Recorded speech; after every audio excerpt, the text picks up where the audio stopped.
Eh bien bonjour à tous, j'espère que vous allez bien. On se retrouve aujourd'hui, on est sur Genshin Impact, mais on va pas parler de Genshin Impact. Alors regardez pas trop l'écran parce qu'il se peut que je joue, il se peut que je joue pas, hein. Parler en même temps que de jouer, si c'est pas pour vous expliquer quelque chose qui se passe sur l'écran, voilà, c'est un peu compliqué. J'ai des fois des phases où je me suis complètement concentré dedans, donc il se peut qu'il y ait des coupures, donc je vais peut-être pas trop jouer en même temps, mais je vais vous parler du système de gacha. C'est une vidéo que je voulais faire il y a maintenant quelques temps, mais j'ai jamais trouvé en fait peut-être le bon moment de la sortir, même s'il n'y a pas vraiment de bon moment pour sortir ce genre de vidéo, je pense. Mais là, du coup, suite aux réactions sur ma vidéo d'hier, hein, par rapport au leak sur Genshin Impact, alors déjà, je vais faire un petit mea culpa quand même par rapport à cette vidéo, parce qu'il y a pas mal de choses, je pense, qui ont été mal comprises, qui ont été mal prises, et peut-être que la façon dont je me suis exprimé était aussi mauvaise, évidemment, pour exprimer mes idées. Alors déjà, je suis désolé si j'ai pu en blesser certains, etc. Je n'avais aucun but là-dedans, évidemment. Ensuite, concernant des fois mon ton qui peut être un peu condescendant, je le fais pas exprès, hein, je le fais pas exprès, c'est pas voulu non plus, donc je m'excuse si des personnes ont mal pris également ce ton-là. Et également sur la critique par rapport au free-to-play, je pense que c'est peut-être celle qui a été le plus mal pris. Il faut savoir que je ne parlais pas des free-to-play au sens large, je parlais du joueur free-to-play sur le plan financier d'un jeu. Aujourd'hui, les jeux vidéo, je pense que je vais rien vous apprendre, hein, ils coûtent de l'argent. Ceux qui dirigent ces projets-là, ce sont des actionnaires qui sont tout en haut de la chaîne alimentaire, on va dire ça comme ça, et qui, eux, à la fin du mois, reçoivent un bilan avec des chiffres. Donc eux, ils voient l'aspect financier du jeu. Le plaisir qu'on prend à jouer à leur jeu, ils s'en contrefichent.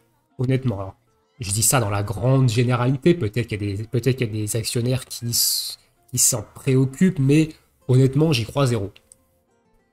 Donc eux, ils vont voir les chiffres à la fin du mois. Si les chiffres sont pas bons, ils vont taper sur leurs petits sous-fifres qui sont en bas, donc le service marketing, etc., en disant attention, là, les chiffres ils sont pas bons, il va falloir faire un truc pour que le jeu soit plus rentable.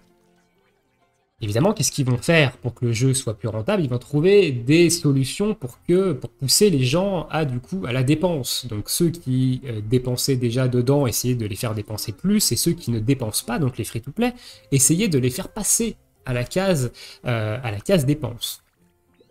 Donc voilà, évidemment, un free-to-play, par rapport à cette vision-là, il sert à rien. Maintenant, un free-to-play dans sa globalité, évidemment, c'est un joueur qui est utile à la communauté. On va pas se le cacher, il parle du jeu autour de lui, il exprime son expérience de jeu, il propose des builds sur les personnages, etc. Enfin, il fait ce qu'un joueur lambda fait sur un jeu vidéo où il y a une communauté, par exemple, comme sur Genshin Impact. Moi-même, je suis free-to-play, hein, pour ceux qui me suivent, Pokémon Master, je suis free-to-play, donc si je parlais des free-to-play au sens large hier, quand je disais que les free-to-play servaient à rien, je m'englobais dedans parce que moi-même je suis free-to-play sur Pokémon Master. Donc sur Pokémon Master, au sens financier, je sers à que dalle. Voilà.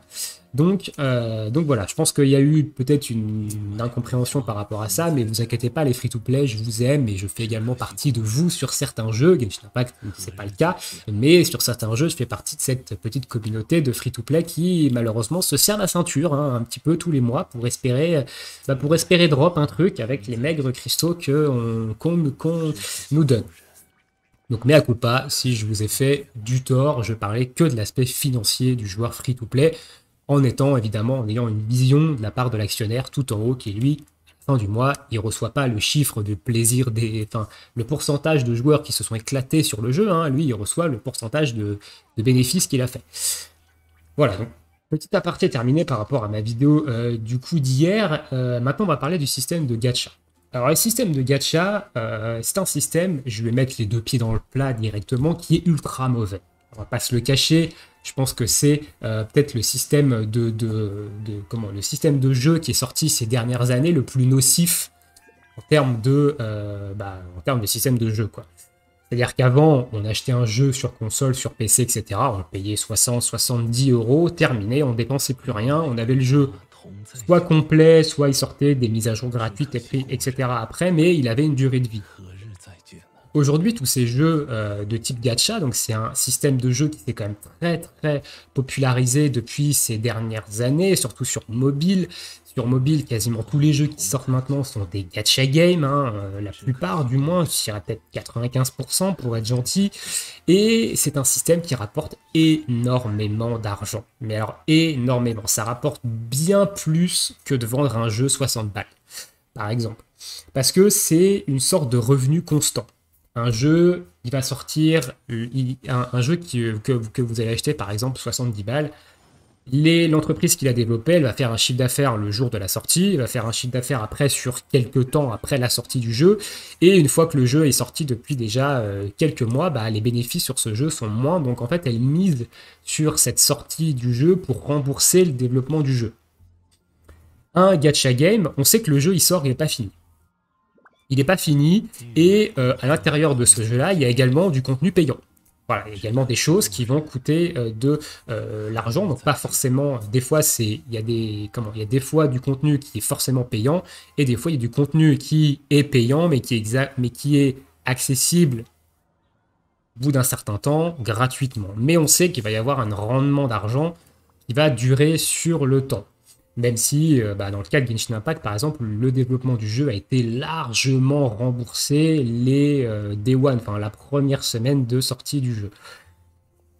Mais du coup, voilà. Donc, déjà, le gacha, ça vient d'où?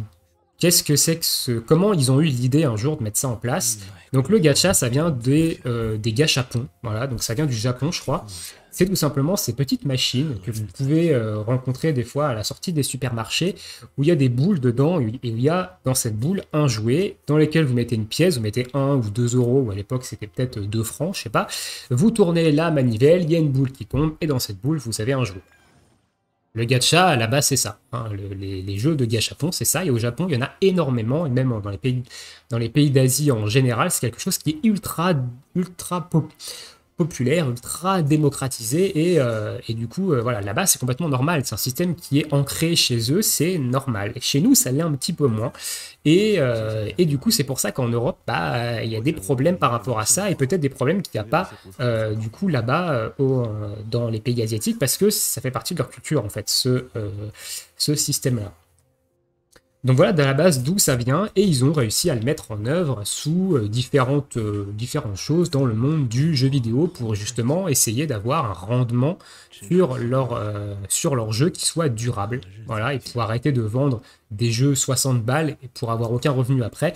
Aujourd'hui, ils préfèrent vous fournir un jeu free-to-play, donc en gratuit, avec des microtransactions à l'intérieur, ou même un système de gacha, donc avec un système de box dans lequel vous avez un ou plusieurs items d'une rareté X en fonction d'un pourcentage de chance, donc quelque chose qui peut s'apparenter au casino, évidemment.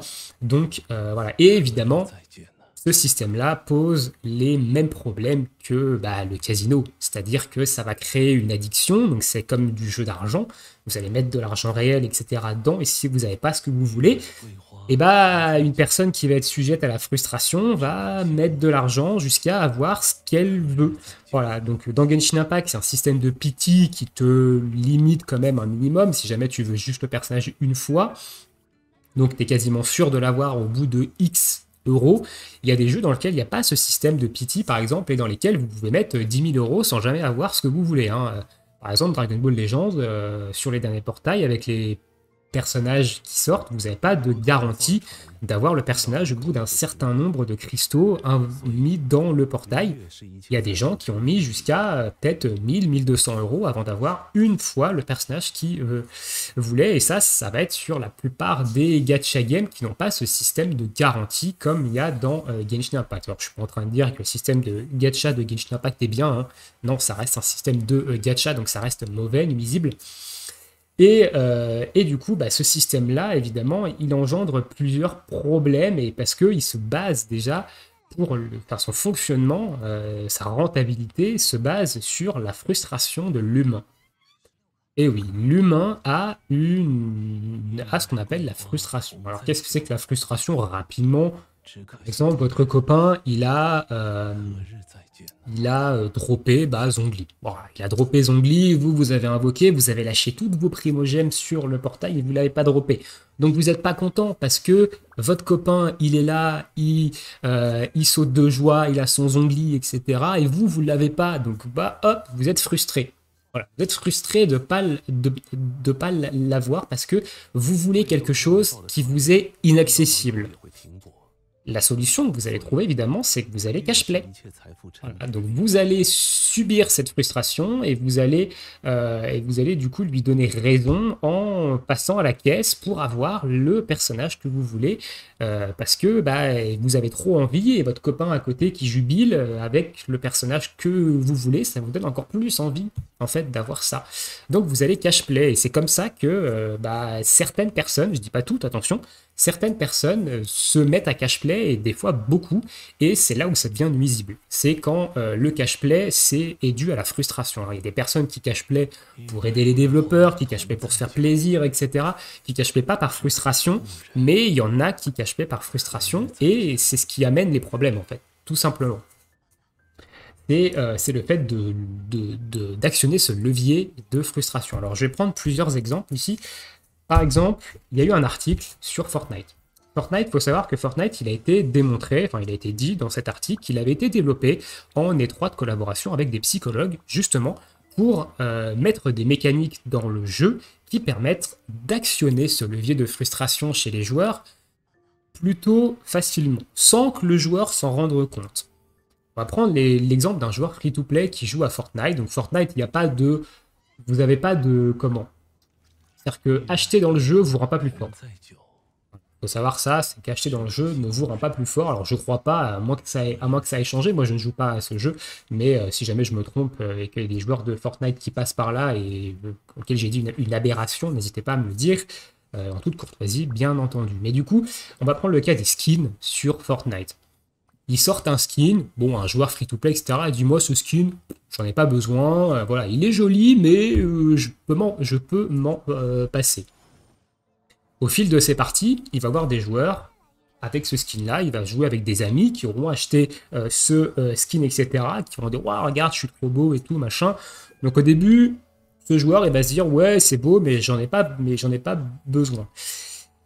Là où le système de frustration va rentrer en jeu, c'est-à-dire que si cette personne, elle est moralement un peu, je dirais pas fragile, je dirais pas faible, mais qu'elle peut être sujet à la frustration à un moment donné, donc ça va créer dans son esprit une petite graine qui va au fil du temps germer, à force de voir le skin, à force de voir ses potes avec le skin, etc.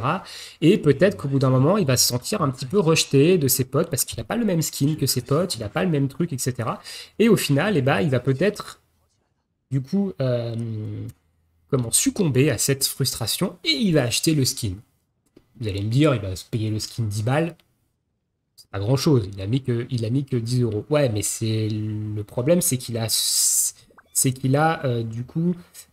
il a donné raison à sa frustration, et au moment où il donne raison à sa frustration, du coup, tout est possible en fait. Le jeu peut lui faire acheter n'importe quoi. À partir du moment où tu as subi ta frustration, le jeu, au bout d'un moment, il sait qu'il va pouvoir te faire acheter n'importe quoi.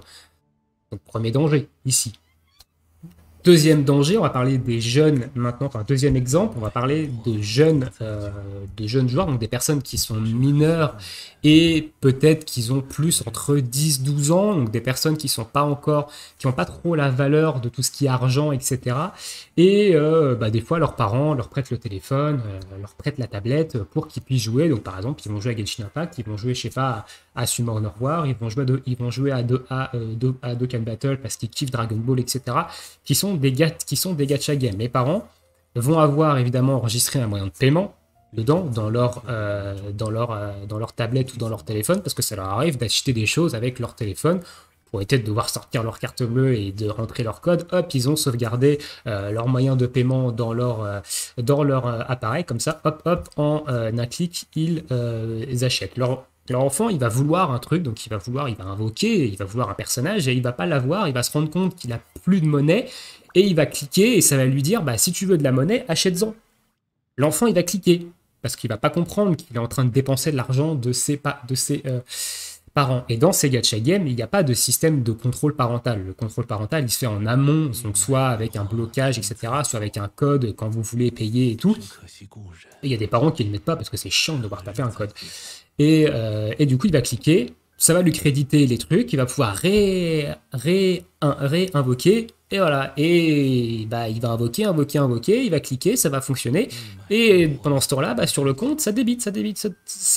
Et il y a eu des cas, il y a eu des articles en fait de familles, donc de parents, qui se sont retrouvés avec des factures à la fin du mois de plus de 1 000 € parce que leur enfant avait justement dépensé dans ces gacha games, dans ces micro-transactions, pour avoir le personnage qu'il voulait, et comme il n'arrivait pas à du coup l'avoir, bah, il achetait en continu. Donc il y a également ce cas-là, donc ce problème-là, donc ça c'est également nuisible, parce que l'enfant qui n'a pas la notion de l'argent bah, peut mettre en difficulté bah, financièrement ses parents, parce que bah, peut-être que la famille de cet enfant-là n'est pas une famille aisée, et peut-être qu'il regarde les comptes à la fin du mois, etc. On ne sait pas. Et du coup, bah, il se retrouve dans le mal. Donc, et là, bah, il n'y a pas beaucoup de recours. Donc ça met en danger sa famille, et bah, c'est à cause du système de gacha. Et maintenant, on va prendre un troisième exemple ici. Donc, il y a eu Fortnite, il y a eu le cas de l'enfant bah, qui clique et ça marche. Hein. Donc, si vous êtes parent, faites très attention. Si vous avez enregistré un moyen de paiement dans vos appareils électroniques et que vous les prêtez à vos enfants pour jouer, hein, faites attention à ce qu'ils font dessus. Vous pouvez avoir des surprises. Peut-être qu'il y en a qui en ont déjà eu ici. Moi, c'est pas mon cas, hein, mais voilà. Mais et du coup, le troisième exemple, donc on va prendre quelqu'un d'un peu plus âgé maintenant, donc quelqu'un qui est dans sa vie, qui est normal, voilà, il a un boulot, il a une femme, tranquille, il n'a pas de problème particulier, il joue à des gacha games et bah, il dépense de temps en temps, mais pour le plaisir, voilà, parce qu'il dit, bah voilà, j'ai envie de dépenser parce que j'ai envie de m'offrir ce perso, etc. Je peux me le permettre tranquille, quoi. Et du jour au lendemain, il lui arrive une grosse merde. Par exemple, il perd son boulot, sa femme le quitte en même temps. Il se retrouve, bah, moralement, c'est compliqué et tout. Et du coup, bah, le fait de dépenser, de s'offrir des plaisirs dans son jeu préféré, et bah, ça le réconforte. Et plus il s'enferme là-dedans, et plus il va dépenser en fait dans le jeu pour s'offrir de plus en plus de plaisir, pour combler en fait bah, son problème dans la vie. Et ça, je vous parle de ça parce que c'est un témoignage. D'ailleurs, je vous mettrai sûrement la vidéo dans la description. La vidéo d'un youtubeur Dokkan Battle qui a fait une vidéo justement sur les dangers du gacha game, où il y a eu une interview d'une personne qui était dans ce cas-là. Voilà, qui a eu des coups durs et qui, bah, le fait de dépenser dans un gacha, c'était son plaisir. Et il a dépensé. Il a encore plus dépensé pour combler justement, pour combler bah, le fait qu'il y avait des problèmes dans la vie. Et du coup, c'est très très intéressant, donc je vous les mettrai dans la description. Si jamais je l'oublie, vous mettez un petit commentaire sympathique. T'as oublié, mets-nous ça. Voilà. Donc, donc voilà. Et lui, bah, évidemment, derrière, il va tomber dans ce qu'on appelle une addiction. Il va tomber dans l'addiction, et derrière, pour s'en sortir, c'est très très compliqué.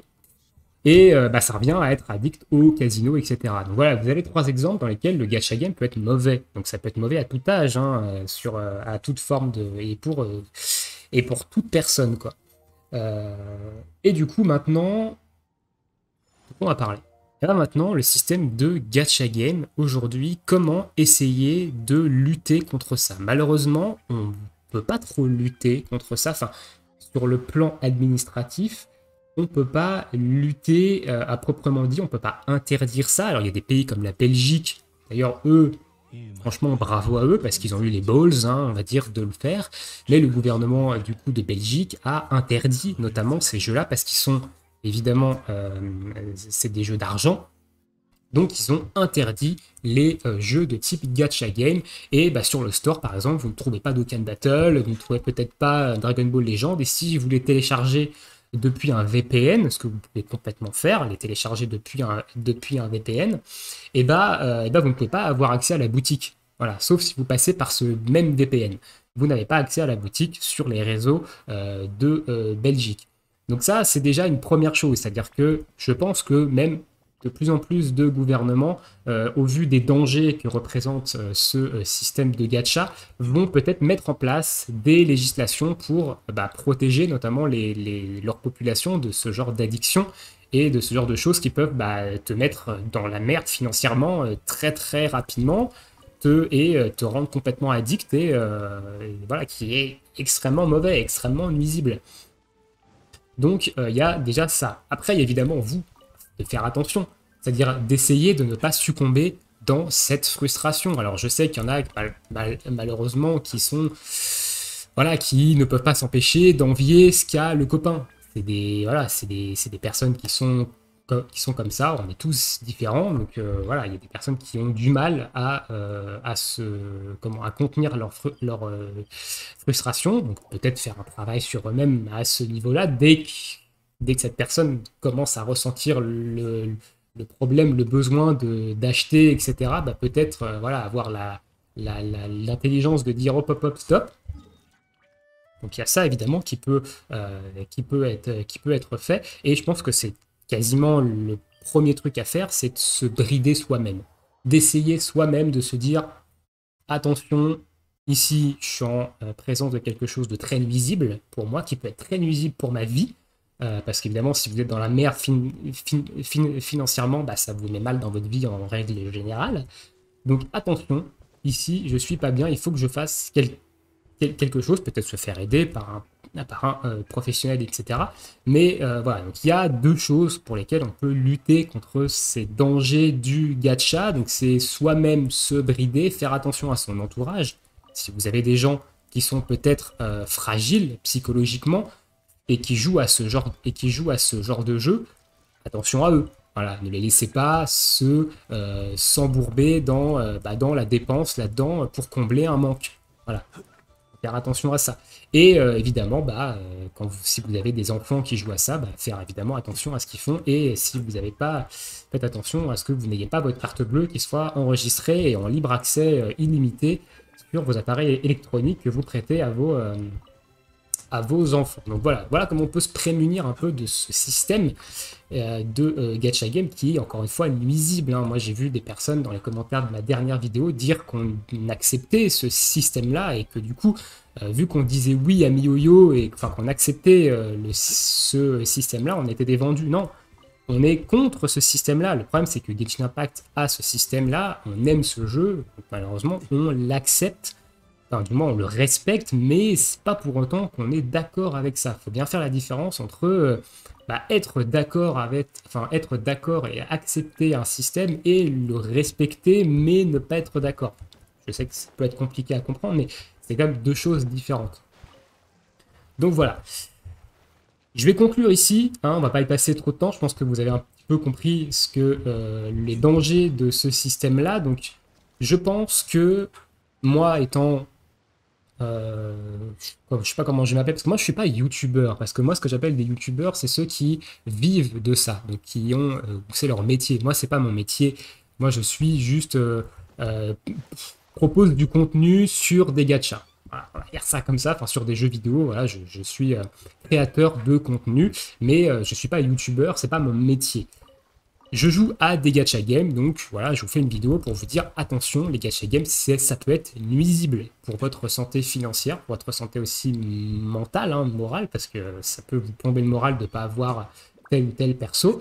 Mais je pense que les youtubeurs, ceux qui en font leur métier, qui sont capables de dépenser des sommes astronomiques dans le jeu pour avoir tel ou tel personnage, parce que c'est leur métier, et parce qu'ils sont obligés d'avoir tel ou tel perso pour vous fournir du contenu dessus, je pense que ces youtubeurs-là devraient faire plus de prévention par rapport à ce système de gacha, et je pense que ça devrait même être obligatoire maintenant, avant chaque vidéo où ils comptent invoquer, où ils comptent dépenser des sommes astronomiques, plus ou moins astronomiques, je pense que ça devrait être obligatoire de faire un disclaimer en disant attention, ici, en gros, attention, c'est mon métier. Ce que je fais là, c'est de l'argent que j'ai gagné et je le réinvestis parce que c'est mon métier pour pouvoir évidemment vous proposer du contenu et pouvoir gagner de l'argent. Alors, pas dit comme ça, dit avec un peu plus de politiquement correct. Mais en gros, voilà, faire un disclaimer pour vous dire en gros, faites pas ça chez vous. Moi, c'est mon métier. Si je le fais, c'est que je peux me le permettre et c'est que ça me rapporte de l'argent à côté. Voilà. En gros, pour moi, ça devrait être obligatoire, ça, chez tous les youtubeurs qui proposent du contenu en rapport avec des jeux d'argent de type gacha, ça devrait être pour moi obligatoire de faire un disclaimer avant chaque vidéo dans laquelle il compte dépenser plus ou moins d'argent dans le jeu pour invoquer sur telle ou telle bannière. Donc faire attention à ça, évidemment, au contenu de YouTube, hein, faire attention à ce que vos enfants regardent, que ça leur donne pas des idées, que ça leur donne pas des envies aussi par rapport à ça. Et du coup, voilà. Alors j'espère pas avoir été trop brouillon dans cette vidéo. Voilà, je voulais un peu initier le dialogue par rapport à ce système de gacha, vous donner un petit peu mon avis. Moi, je trouve que ce système de gacha est intéressant. Maintenant, c'est hyper nuisible. Voilà, c'est sur sur la forme ou sur le fond, pas lequel des deux, mais c'est ok, c'est-à-dire que c'est ok tiers. Maintenant, sur le fait que ça mette en péril financièrement des gens, que ça joue sur la frustration, ce qui est hyper malsain, etc., c'est hyper nuisible. Donc, si je devais dire est-ce que le système de gacha est bon ou non, moi je dirais que c'est mauvais. Voilà. C'est mauvais, le système de gacha, c'est mauvais parce que ça a des répercussions qui ne devraient pas avoir lieu pour un jeu vidéo. Un jeu vidéo, c'est du plaisir. Ça ne devrait pas avoir des répercussions financières ou même morales sur l'humain. Ça devrait rester simplement du plaisir. Voilà. Donc voilà pourquoi moi je trouve le système de gacha mauvais. Et je pense qu'il y a beaucoup de personnes qui trouvent ce système-là mauvais, qui seront sûrement d'accord avec moi. Et je vous dirais à tous de faire très très attention à ça et de faire attention à vos proches qui jouent, de faire attention à vos enfants si vous avez des enfants qui jouent, etc. Parce que le système de gacha, ça peut détruire des vies. Je ne parle pas en connaissance de cause ici, moi j'ai jamais eu de problème avec ça, parce que j'ai toujours su me limiter. Maintenant, on n'est pas tous égaux devant la force morale, devant la force à résister à telle ou telle frustration. Hein, ça, c'est en fonction de l'humain. Donc faites très attention à ça. Et dernière chose, parce qu'il y a également un autre truc sur lequel le gacha joue, c'est l'ego. Si vous avez un ego gonflé à bloc, c'est-à-dire que vous avez besoin sans arrêt d'être le meilleur, les gacha games, ça peut être la pire solution pour vous. Parce que qu'est-ce qui va vous permettre d'être plus fort que les autres dans un gacha game? C'est l'argent. Plus vous allez dépenser d'argent dans un gacha game où il y a du PVP notamment, enfin surtout là où il y a du PVP, plus vous allez dépenser d'argent, plus vous allez avoir des unités fortes rapidement et plus vous allez pouvoir rouler sur les autres et avoir ce sentiment de puissance qui va flatter votre ego. Faites très attention si vous avez tendance à avoir un gros ego. Alors évidemment, je sais que personne ne va admettre avoir un gros ego, hein, même moi, des fois, je pense que ma compagne, elle me dit t'es complètement égocentrique, etc. Je lui dis bah non. Et peut-être que des fois, on le fait pas exprès, on se sent vraiment puissant. Donc par exemple, comme j'ai dit, je peux avoir un air condescendant des fois, mais c'est pas voulu. Mais voilà, faites très attention à ça. Les gacha games pour l'ego, c'est ultra mauvais. D'un côté, ça va vous flatter parce que vous allez dépenser plein d'argent, vous allez être super fort, etc. Mais de l'autre, ça va peut-être vous pourrir votre vie parce que vous avez voulu être plus fort que tout le monde et derrière, vous êtes à la rue. C'est mauvais. Je finirai là-dessus. Sur ce, écoutez, dites-moi vous ce que vous pensez de tout ça dans l'espace commentaire, des commentaires constructifs comme vous avez l'habitude de faire, j'adore. Et moi, je vous souhaite à tous une très bonne soirée, une très bonne journée, une très bonne soirée dans l'ordre. Bon jeu, bien entendu. On se retrouve évidemment bientôt pour de prochaines vidéos sur d'autres jeux gacha game, tout en étant évidemment prudent. Ciao, ciao.